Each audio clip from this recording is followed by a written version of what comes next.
Assunto do momento, adultização.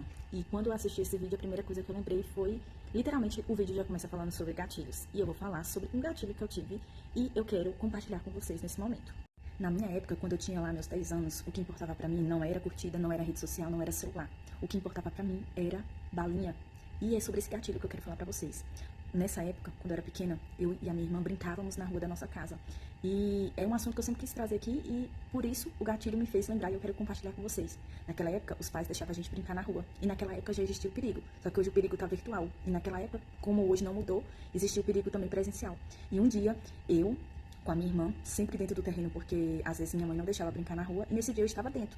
E de repente eu vejo uma colega minha, da vizinhança ali, que brincávamos junto, passando. E eu questionava pra ela, eu falava assim, pra onde você vai? E ela dizia assim, eu vou ali buscar uma balinha que o homem falou que ia me dar. Aquilo soou um pouco estranho, porque a minha mãe sempre nos ensinou sobre não aceitar nada de estranho. Mas a gente continuou brincando, porque a gente era criança, e isso era mais ou menos umas 4 às 5 horas da tarde, o sol já estava se pondo.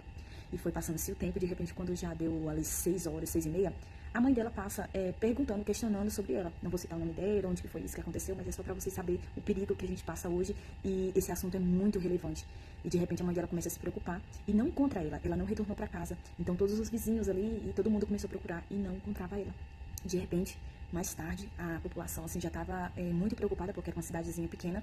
De repente, encontraram ela e ela já não estava literalmente sendo assediada, estava quase o ato sendo praticado. E assim, uma criança.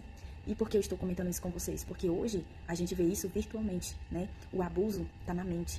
E a consequência, ela vai ficar muito para frente. E a minha preocupação, e eu sempre falo nos meus stories, e eu sempre falo sobre isso, é que tipo de sociedade está sendo formada, as pessoas, o que estão se preocupando. Tantos conteúdos sendo feitos, pessoas produzindo em massa, conteúdos rasos, sem qualidade, sem trazer algo que agregue ao outro. Então é sobre isso que eu queria compartilhar com vocês, um pouquinho desse gatilho que me fez lembrar, e eu acho que talvez faça com que os pais, ou alguém que vê este vídeo possa ver o tanto que é relevante ficar atento a isso.